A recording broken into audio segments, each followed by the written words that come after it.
After 2 weeks of non-stop traveling, sleeping in Amtrak coach seats, and exploring different cities, it's time to head home. In May of 2023, we, Tom and Lindsay, used a USA Rail Pass to take Amtrak across the country. For $300 each, we could take 10 trips in coach on any Amtrak train. Over the past weeks, we'd taken the California Zephyr, Coast Starlight, and the Cascades, seeing parts of the country we'd never seen before. Now it's time to head back to Chicago, but that doesn't mean the journey is over. In this video, we're taking the Empire Builder, a colossal 45-hour rail journey across the northern United States. We'll be spending 2 nights on this train, climbing up mountains, crossing prairies, and getting lost in the smoky haze.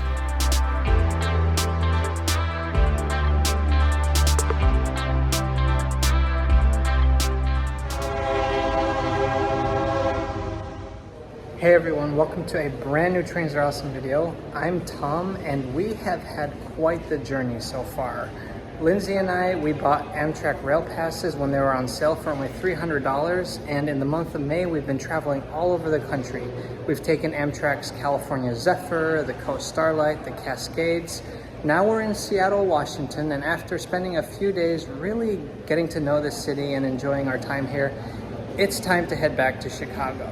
So that's why in today's video, we are going to be riding the Empire Builder. Now, you may be thinking, Tom, didn't you already do an Empire Builder video last year? I did, but in that video, I rode the train from Portland, Oregon to Chicago. Now, the Empire Builder has 2 sections, one from Portland and one from Seattle. They join together in Spokane, Washington, and then travel together all the way back to Chicago. I've never done the Seattle section of the Empire Builder before, so we're gonna see what that's like today. But first, let's take a look at the beautiful King Street Station here in Seattle. Seattle's King Street Station is located on the southern side of downtown Seattle, with connections to Sounder Commuter Rail, the Light Rail, and the streetcar. It opened in 1906. The grand appearance and ornate decorations of the main hall are no surprise. The station was designed by an architectural firm known as Reed and Stem. Other famous stations designed by Reed and Stem include Grand Central Terminal in New York and the Michigan Central Station in Detroit. For many years, King Street Station served trains of the Great Northern Railroad and the Northern Pacific Railroad. Other railways used the nearby Seattle Union Station, but today only King Street remains.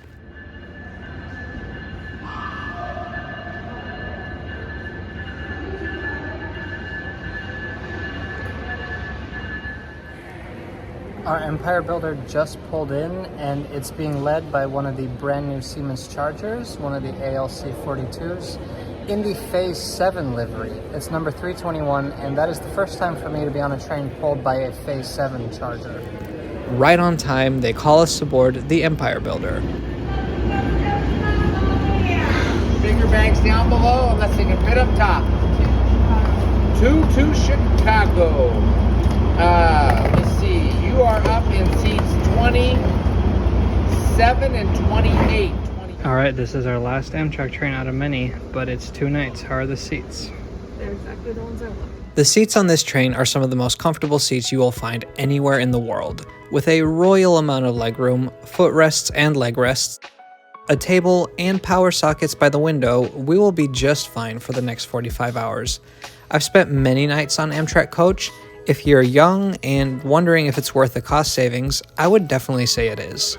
For your conductors, folks, welcome aboard Amtrak train number 8, the Empire Builder. We are eastbound today with stops at Edmonds, Everett, Leavenworth, Wenatchee, Ephrata, Spokane, and all points east. Now's a good time to familiarize yourselves with the emergency evacuation card in the seat back in front of you or in your room for the unlikely event of an emergency.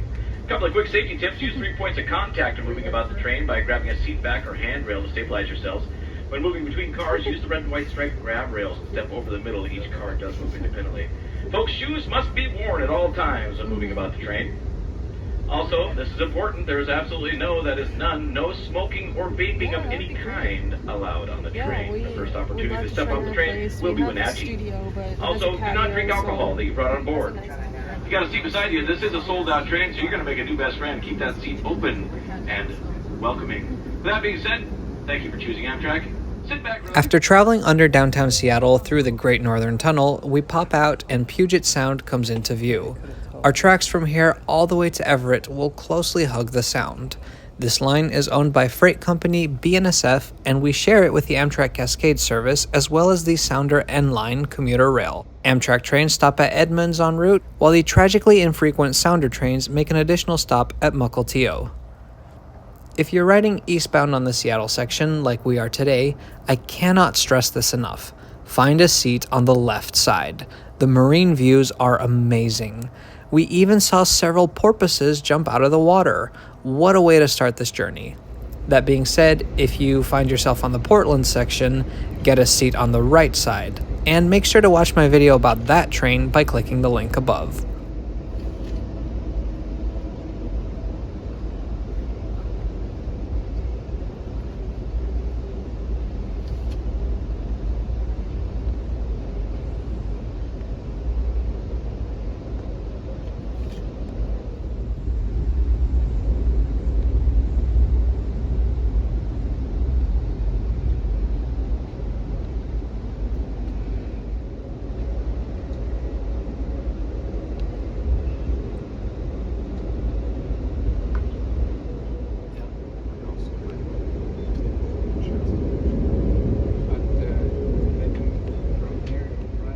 Our second stop is Everett, Washington. The county seat of Snohomish County, this area was home to the Snohomish people until 1855, when after years of conflict, they signed a treaty with what was then Washington Territory. They were forced to give up the land and relocate to a reservation. The next settlement of the area began in the 1860s, when homesteaders from Massachusetts came over and began working in the lumber business. For years, Everett was a struggling lumber settlement until 1891, when the railroad reached the town. The Great Northern Railroad helped Everett begin to grow and flourish. Attention passengers, this important announcement coming to you from your conductors. Folks, we're about 5 minutes away from our next station stop of Everett, Washington. If Everett's your stop, now's a good time to gather your personal belongings, make sure you get everything you brought on board. After Everett, we turn east and begin to climb up into the Cascade Range. We will continue climbing up until tomorrow morning, but we will be traveling east for the next 2 days and 2,000 miles. The Empire Builder is a 2,200-mile Amtrak route between Seattle, Washington and Chicago, Illinois. That's 3,550 kilometers. There's also a branch that originates in Portland, Oregon. Like I mentioned before, the first time I rode the Empire Builder back in 2022, I took the Portland section.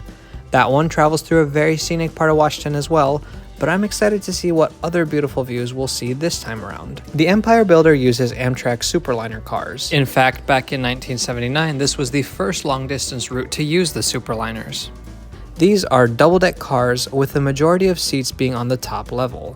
Walking from car to car also happens on the upper floor. The Seattle section only has one coach car at the back of the train. Up front, closer to the locomotive, are the sleeper cars.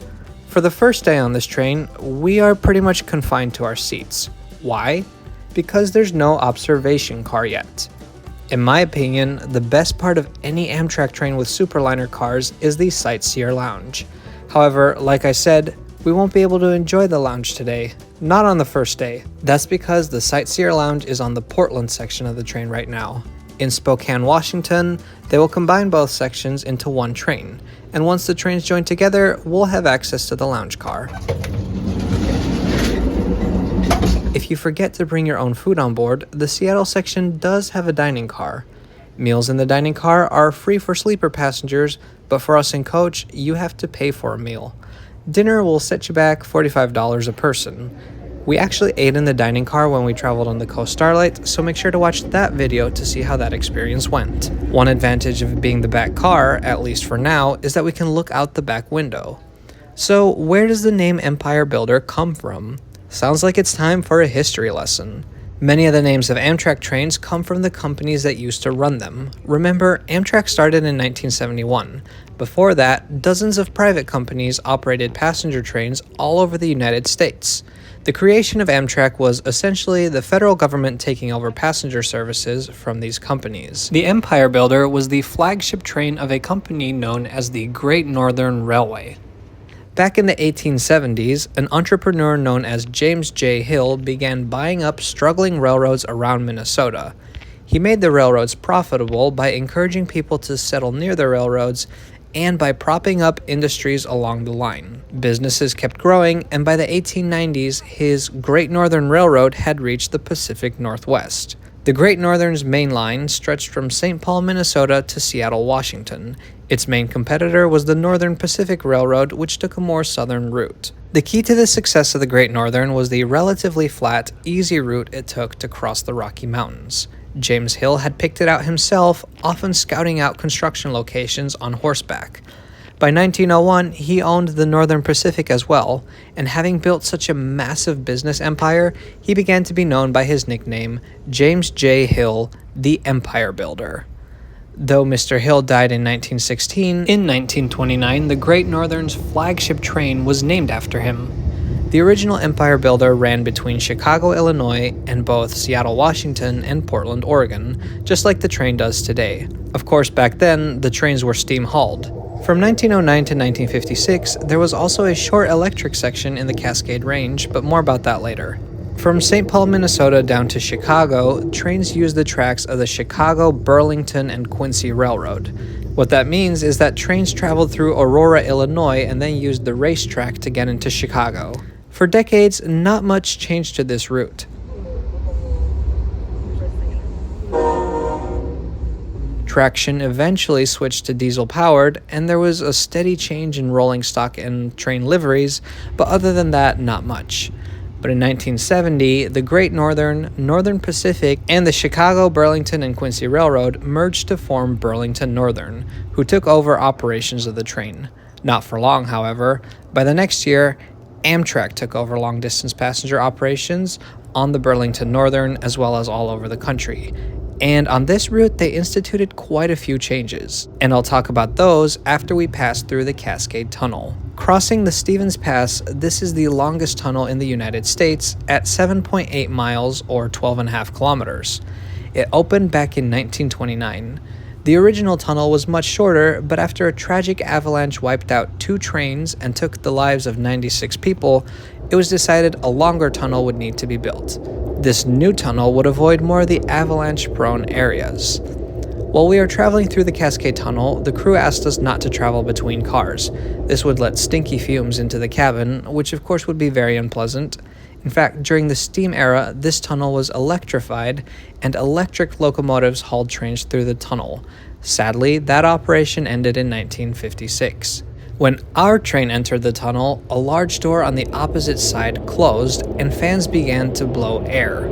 Shortly before we leave, the doors will open, obviously, and once we're out, they'll close again to clear the lingering fumes. This complicated operation means only 28 trains a day can actually use the tunnel. So about those changes Amtrak made to the Empire Builder. Most obviously, they axed the Portland section. Furthermore, they switched the route east of St. Paul. From 1971, this train began to take the Milwaukee Road into Chicago. This route served Milwaukee, which would generate more riders. Though those tracks are now owned by CPKC and Metra, the train continues to take this route. In Minnesota, Amtrak closed the station in St. Paul and shifted operations to Minneapolis. They chose to reroute the Empire Builder over the Northern Pacific tracks up to Fargo, and in 1978, the Midway station in St. Paul opened and trains began stopping there instead. By 1979, service had been restored over the original Great Northern route. And here in Washington, when Amtrak took over, they shifted service over to the former Northern Pacific route through Pasco and Yakima. Trains took that route until 1981, when service was restored on the Great Northern route. And those are the tracks that we are on right now. At the same time, the Portland branch was revived, and since then there have been no significant changes to how the Empire Builder runs, except for a service reduction during the height of the COVID-19 pandemic. This is Wenatchee, Washington, our first fresh air stop. There's a crew change here, which is almost unfortunate because this conductor has been really fun. I'm probably gonna stop filming for the night soon. It's about 9:30 p.m. right now, and at Spokane, our train is going to combine with the train from Portland. But with this being the Seattle section, we're not going to catch a lot of that action. It's going to be at 1 a.m. And I already have a video showing you exactly how the combining of the trains works. So the link is up there. If you're curious, if you haven't seen the video yet, make sure to watch that. Now, as for the question, which section is better, the Portland section or the Seattle section? I don't know. The Portland section was great because you're just traveling past the Columbia River the entire time, but the Puget Sound views, the mountain views, the farm views, I actually really like the Seattle section, so I can't make up my mind just yet. Time to brush our teeth downstairs and change into our pajamas for our first night on the Empire Builder. While we were fast asleep, the train arrived in Spokane, Washington. I thought I'd quickly use some footage from the last time I rode the Empire Builder to explain what happens here. The section from Portland arrives here about an hour before us, and this section has some sleeper cars, a coach car, and the Sightseer Lounge. The locomotive has detached and is waiting up front. The Seattle section then comes in and backs into the Portland section, forming one long train. Finally, the Portland locomotive attaches to the Seattle locomotive and leads us all the way to Chicago. It's the morning of day 2 aboard the Empire Builder, and we are in the very west of Montana. It's hazy out. Wildfire smoke from Canada has blown south into the United States. For much of our ride today, it will contribute to a surreal gray horizon. It's so relaxing to wake up to the clickety-clack and the gentle sway of the train, to open your eyes and find yourself in a national park. Nothing you have to do, except sit back and take in the landscapes rolling past your window.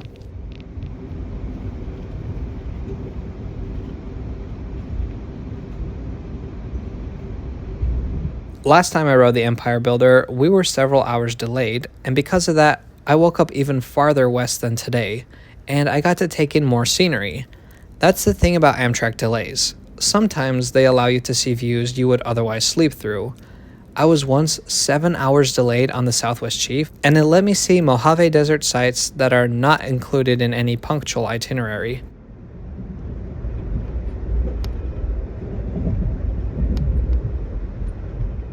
Today, however, we were right on time, so some of the rugged wilderness of northern Idaho and western Montana had passed by in the dark of the night.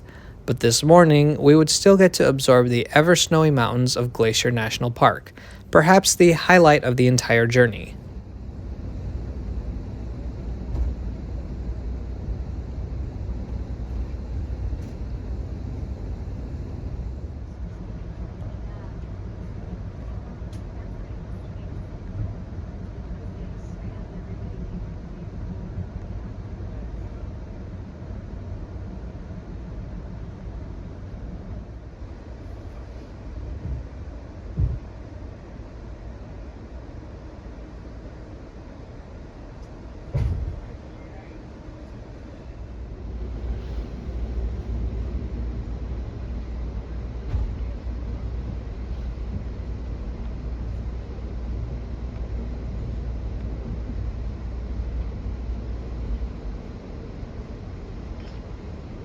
So it's about 11 in the morning right now. We're in the mountain time zone and we're having a quick stop here at Shelby, Montana.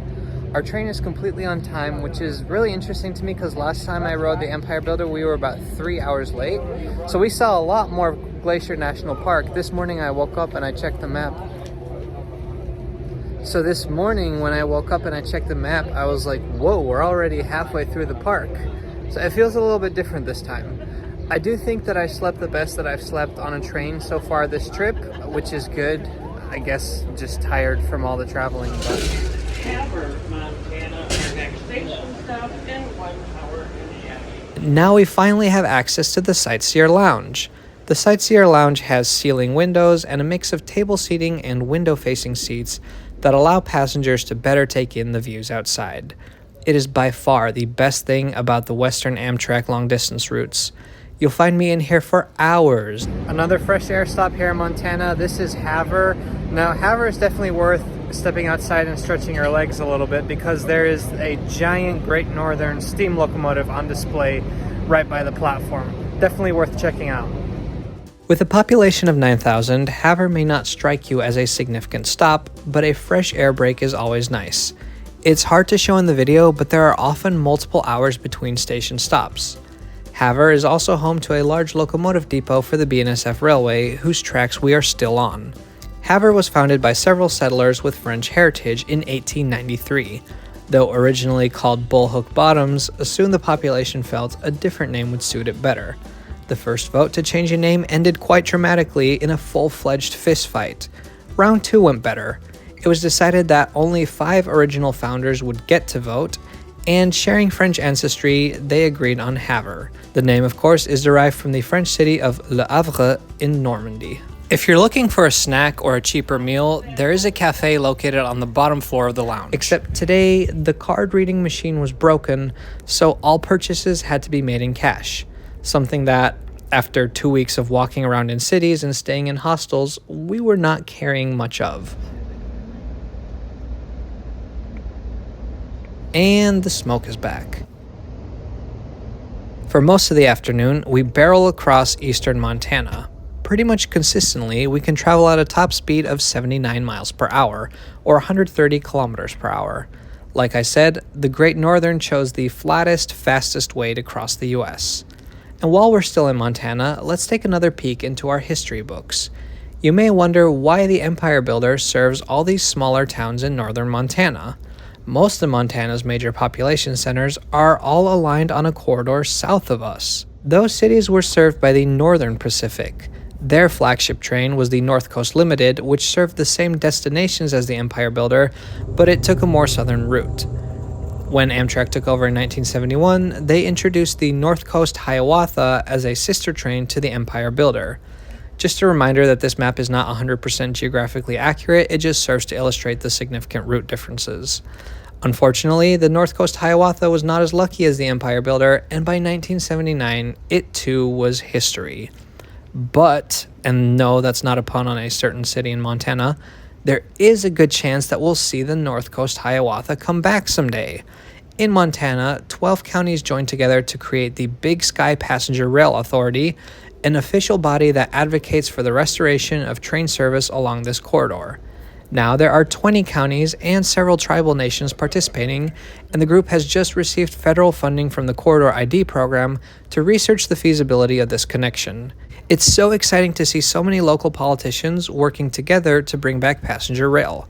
Together, we can prove people like this guy wrong.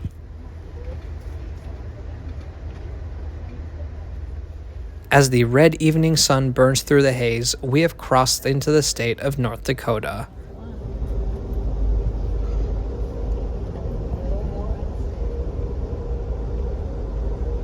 So we're going to have about half an hour in Minot. Do you know if you're going to step outside? Might not. I'm just saying, might not be the worst idea. If you unsubscribe after that, I don't even blame you, but I might not forgive you. So this is the stop in Minot, North Dakota. Last time I was on the Empire Builder was March of 2022, and it was way colder here. It was like negative 40, I think. Today it's a nice spring night.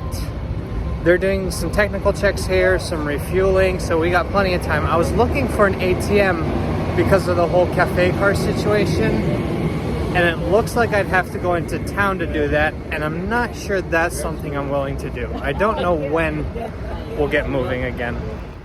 Jokes aside, the station at Minot is very charming. The 1905 building was given a traditional 1970s makeover back in 1975, but thankfully, thanks to efforts of local preservationists, the station today has been restored to its former glory. The waiting room is small but cozy.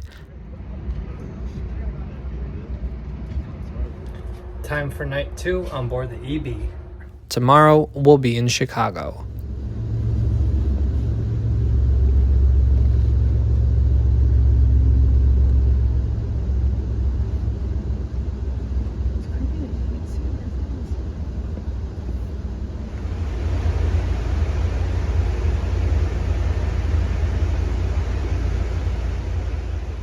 We woke up in St. Paul, capital city of the state of Minnesota. Amtrak trains began serving St. Paul's Union Depot in 2014, leading to the closure of the previous Midway station. Just like in Montana, the views before St. Paul are actually quite nice, and while the on-time performance of our train so far is nothing to complain about, my point about the unexpected views you encounter on delayed trains still stands.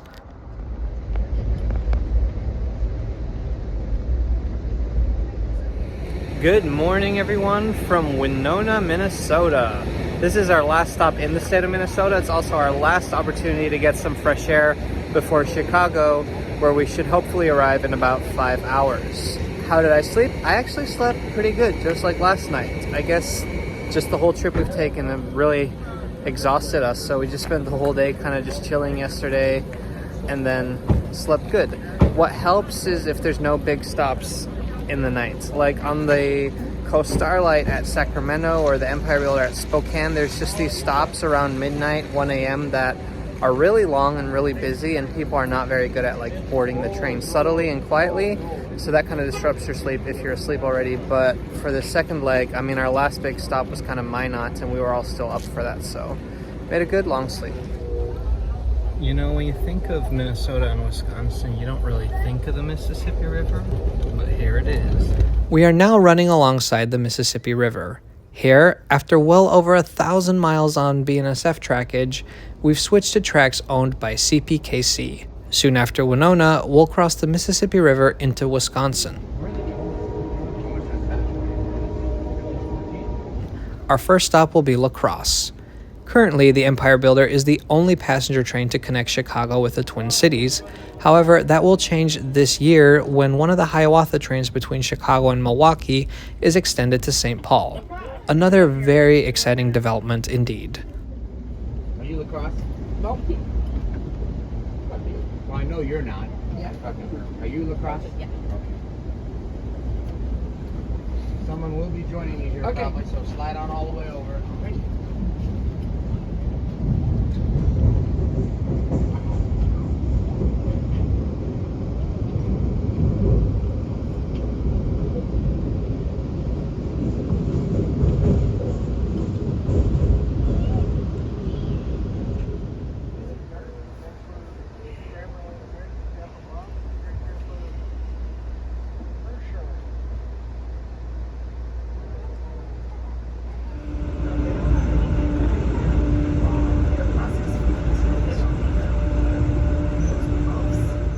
Our train makes a stop at Wisconsin Dells. Perhaps the Midwest's #1 indoor water park destination, this town is named after the dells of the Wisconsin River, a rock formation that you can actually see from the train window.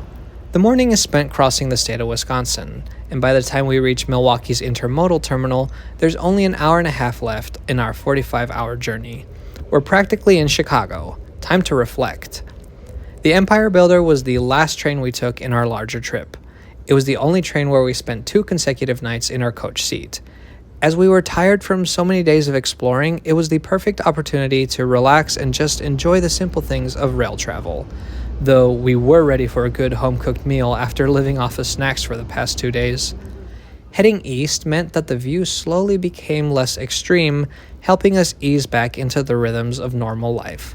Well, except just a few weeks later, we moved from Chicago to Washington, D.C., where we live now, so much for easing into normal life. What? It's crazy to think about all the miles we've traveled and the places we've seen these past 11 days. It's really fun to do together. That was super fun.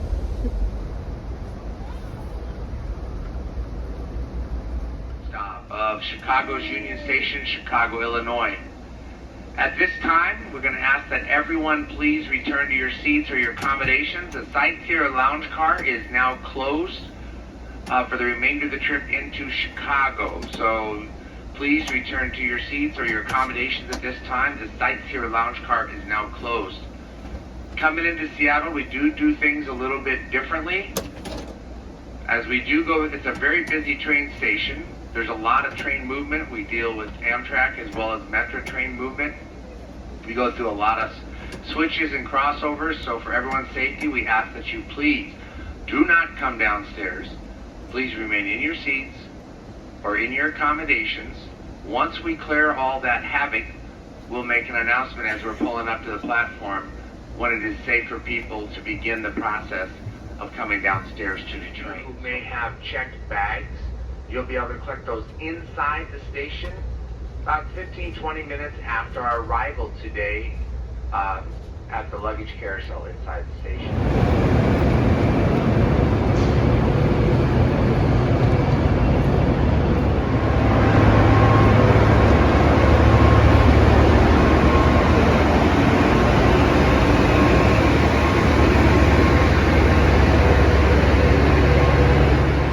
We're back in Chicago. It's weird to be in the same place 11 days later. It almost feels like we never left. But we did leave. We traveled through 10 different states, went to Salt Lake City, San Francisco, Portland, Seattle. Honestly, this was one of the best trips I've ever been on. And thank you guys so much for coming along. If you're on the fence, I hope you're convinced. Book that Amtrak ticket. Travel by train. It's an unforgettable experience, one that brings you closer to nature, history, and other people. Thank you so much for following along on our trip across America. Do not worry, the Trains Are Awesome content that you love is not going anywhere. We will be right back with more videos from around the world. Subscribe to Trains Are Awesome if you feel inspired, and we'll see you next time.